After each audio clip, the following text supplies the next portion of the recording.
നമസ്കാരം. ഗതാഗത വാർത്തകൾ.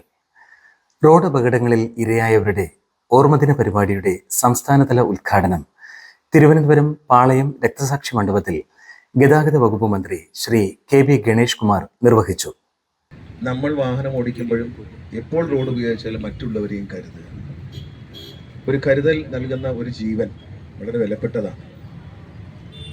രാജ്യത്തെ തന്നെ മികച്ചതും മാതൃകാപരവുമായ റോഡ് സുരക്ഷാ പദ്ധതിയെന്ന് ലോകബാങ്കും റോഡ് ട്രാൻസ്പോർട്ട് ആൻഡ് ഹൈവേ മന്ത്രാലയവും ഒരുപോലെ അംഗീകരിച്ച ശബരിമല സേഫ് സോൺ പദ്ധതിയുടെ 2025-26 മണ്ഡലകാല പ്രവർത്തനങ്ങൾ ഗതാഗത കമ്മീഷണർ ശ്രീ നാഗരാജു ചക്കിലം IPS ഉദ്ഘാടനം ചെയ്തു. I'm sure the whole team of Kerala Motor Vehicle Department and all the stakeholders, QRTs, drivers and all the stakeholders, hospitals and founding members, we will all be blessed by Swami Ayyappa for our this great service to the mankind. വാഹനങ്ങളുടെ പുകപരിശോധന ഉൾപ്പെടെയുള്ള സർവീസുകൾക്ക് registration സർട്ടിഫിക്കറ്റിൽ Aadhaar അധിഷ്ഠിത mobile number നിർബന്ധമാക്കി. എല്ലാ വാഹന ഉടമകളും ആധാർ അധിഷ്ഠിത mobile number വാഹനത്തിന്റെ registration സർട്ടിഫിക്കറ്റുമായി link ചെയ്യണമെന്ന് transport commissioner നിർദ്ദേശിച്ചു. സ്കൂൾ പഠനയാത്രയ്ക്കായി ഉപയോഗിക്കുന്ന വാഹനങ്ങൾ സംബന്ധിച്ച വിവരങ്ങൾ മുൻകൂട്ടി ബന്ധപ്പെട്ട മോട്ടോർ വാഹന വകുപ്പ് ഉദ്യോഗസ്ഥരെ അറിയിക്കണമെന്നും യാത്രയ്ക്ക് മുൻപായി ഉദ്യോഗസ്ഥർ വാഹനം പരിശോധിച്ച് സർട്ടിഫിക്കറ്റ് നൽകുന്നതാണെന്നും മോട്ടോർ വാഹന വകുപ്പ് സ്കൂൾ അധികൃതർക്ക് വീണ്ടും അറിയിപ്പ് നൽകി. ഹെവി കോൺട്രാക്ട് കാരേജ് വാഹനങ്ങളിലും ടൂറിസ്റ്റ് വാഹനങ്ങളിലും അനധികൃതമായി ലൈറ്റുകളും മറ്റും ഘടിപ്പിക്കുന്ന തരം നിയമലംഘനങ്ങൾ വ്യാപകമാകുന്നു എന്ന ബോധ്യത്തിന്റെ അടിസ്ഥാനത്തിലാണ് ഈ ഓർമ്മപ്പെടുത്തൽ. പ്രായപൂർത്തിയാകാത്ത മകൻ വാഹനം ഓടിച്ച കുറ്റത്തിന് രക്ഷകർത്താവിന് 30,000 രൂപ പിഴയും തടവ് ശിക്ഷയും വിധിച്ചു. കൊല്ലം ജുഡീഷ്യൽ ഫസ്റ്റ് ക്ലാസ് മജിസ്ട്രേറ്റ് കോടതിയാണ് ശിക്ഷ വിധിച്ചത്. വാഹനത്തിന്റെ രജിസ്ട്രേഷൻ 1 വർഷത്തേക്ക് റദ്ദു ചെയ്തു.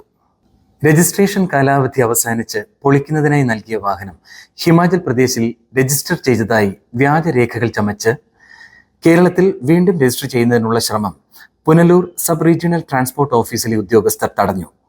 നിയമലംഘകരെയും വാഹനത്തെയും തുടർ നടപടികൾക്കായി പോലീസിന് കൈമാറി. ഇനി കൺവെട്ടം.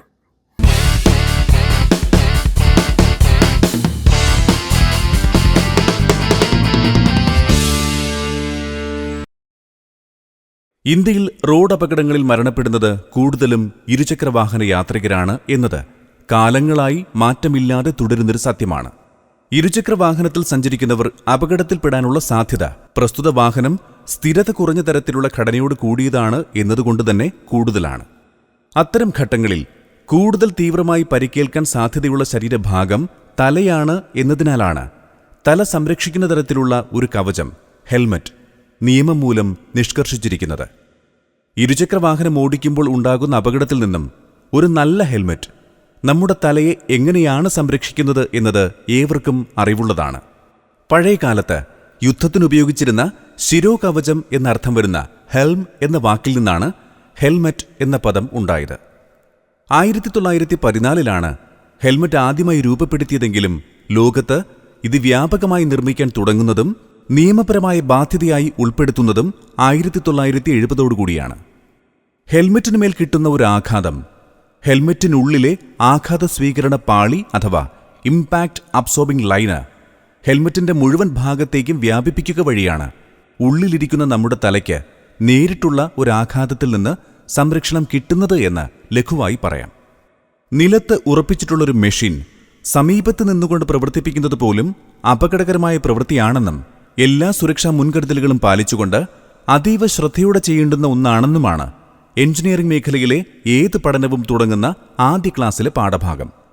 ഏകദേശം 2500 RPM കറങ്ങുന്നതും 900 ഡിഗ്രി സെന്റിഗ്രേഡിന് മുകളിൽ ചൂടേറിയതുമായ ഒരു യന്ത്രം, അന്തരീക്ഷ താപനിലയിൽ പോലും കത്തി ജ്വലിച്ചേക്കാവുന്ന ഇന്ധനം ഉപയോഗിക്കുന്ന എഞ്ചിൻ ഘടിപ്പിച്ചിട്ടുള്ള യന്ത്രം, അതാണ് ഒരു ഇരുചക്രവാഹനം. പ്രവർത്തിപ്പിക്കുമ്പോൾ നിലത്ത് ഉറപ്പിച്ച അവസ്ഥയിലല്ല എന്നു മാത്രമല്ല, ഒരു താങ്ങില്ലാതെ നിലത്ത് നിവർന്നു നിൽക്കാൻ കഴിയാത്ത ഒരു യന്ത്രവുമാണത്. മുകളിൽ കയറിയിരുന്ന് മാത്രം ശരിയായി പ്രവർത്തിപ്പിക്കേണ്ടുന്ന ഒരു യന്ത്രം. കൂടാതെ 1 സെക്കൻഡിൽ 16 മുതൽ 28 മീറ്റർ ദൂരം വരെ കുതിക്കാൻ കഴിയുന്ന യന്ത്രം. ഇതുപോലെ കുതിക്കുന്ന നിരവധി യന്ത്രങ്ങളുടെ ഇടയിലൂടെ പ്രവർത്തിപ്പിച്ചുകൊണ്ട് സഞ്ചാരം ചെയ്യുന്ന സാഹചര്യം എത്രമേൽ അപകടകരമാണെന്ന് സങ്കല്പിക്കുക. ഈ സാഹചര്യത്തിൽ സുരക്ഷാ മാനദണ്ഡങ്ങൾ പാലിക്കാതിരിക്കുന്നത് എത്രമേൽ സാഹസികമാണെന്നും നാം ചിന്തിക്കേണ്ടതാണ്. കൂടാതെ 2 പേർക്ക് കയറാൻ വേണ്ടി മാത്രം ഡിസൈൻ ചെയ്തിട്ടുള്ള ഇത്തരമൊരു വാഹനത്തിൽ 3 പേർ കയറുമ്പോൾ ഡിസൈൻ ചെയ്തിട്ടുള്ള സെന്റർ ഓഫ് ഗ്രാവിറ്റിയിൽ വരുന്ന മാറ്റവും പവർ ടു വെയിറ്റ് റേഷ്യോയിൽ വരുന്ന മാറ്റവും 2 പേർ ഇരിക്കേണ്ട സീറ്റിൽ 3 പേർ തിക്കിത്തിരക്കിയിരിക്കുമ്പോൾ ഓടിക്കുന്ന ആൾക്ക് അതിൻ്റെ ബ്രേക്ക് അടക്കമുള്ള നിയന്ത്രണോപാധികൾ പ്രവർത്തിപ്പിക്കുന്നതിൽ വരുന്ന സ്വാഭാവിക തടസ്സവും മാത്രമല്ല, റിഫ്ലക്സ് ആക്ഷനിൽ വരുന്ന കാലതാമസവും എന്നുവേണ്ട വരും വരായികകൾ അറിയാതെയുള്ള ആ കുതിപ്പിന് വലിയ വില കൊടുക്കേണ്ടി വരും. കൗമാരക്കാരിലാണ് ഇത്തരം സാഹസങ്ങൾ വലിയ തോതിൽ കാണുന്നത്. പലപ്പോഴും വാഹനം വാങ്ങി നൽകുന്നവരുടെ മൗന പിന്തുണയോ നിസ്സംഗതയോടെ കാഴ്ചക്കാരാകേണ്ടി വരുന്ന രക്ഷിതാക്കളുടെ അറിഞ്ഞോ അറിയാതെയുള്ള കൂട്ടുനിൽക്കലുകളോ ഇന്ന് സാധാരണമായിക്കൊണ്ടിരിക്കുന്നു. ഹീറോയിസത്തിന്റെ മാറ്റളക്കുന്ന കൗമാര കാലഘട്ടത്തിൽ പലപ്പോഴും ഹെൽമറ്റ് പോലുള്ള ഏറ്റവും അടിസ്ഥാന സുരക്ഷാ ഉപാധികൾ പോലും ധരിക്കാതെയുള്ള മരണവേഗത്തിന്റെ ഇരകൾ നാൾക്കുനാൾ വർദ്ധിച്ചു വരികയാണ്.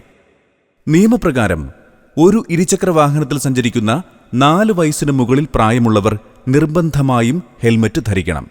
ബ്യൂറോ ഓഫ് ഇന്ത്യൻ സ്റ്റാൻഡേർഡ്സ് നിഷ്കർഷിക്കുന്ന മാനദണ്ഡങ്ങളോട് കൂടിയതും തലയ്ക്ക് മുഴുവനായി സംരക്ഷണം നൽകുന്നതുമായ BIS 4151 സ്റ്റാൻഡേർഡ് പ്രകാരം നിർമ്മിച്ചതും ISI മാർക്കുള്ളതുമായ ഹെൽമറ്റ് ആയിരിക്കണം ധരിക്കേണ്ടത് എന്നത് മാത്രമല്ല, ചിൻ സ്ട്രാപ്പ് മുറുക്കി ധരിക്കുകയും വേണം.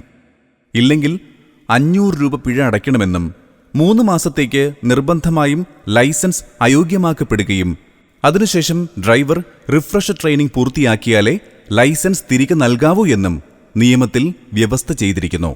വാഹന പരിശോധന കൂടുതൽ കൃത്യതയാർന്ന ഡിജിറ്റൽ രീതികളിലേക്ക് മാറ്റപ്പെടുകയും കുറ്റകൃത്യങ്ങൾ ഓൺലൈനായി തന്നെ രേഖപ്പെടുത്തുകയും ചെയ്യുന്ന ആധുനിക കാലഘട്ടത്തിൽ സ്വന്തം സുരക്ഷിതത്വത്തിൽ കാട്ടുന്ന ലാഘവത്വം ഡ്രൈവറെയും വാഹന ഉടമയെയും പലതരത്തിൽ ബാധിക്കാവുന്നതാണ്.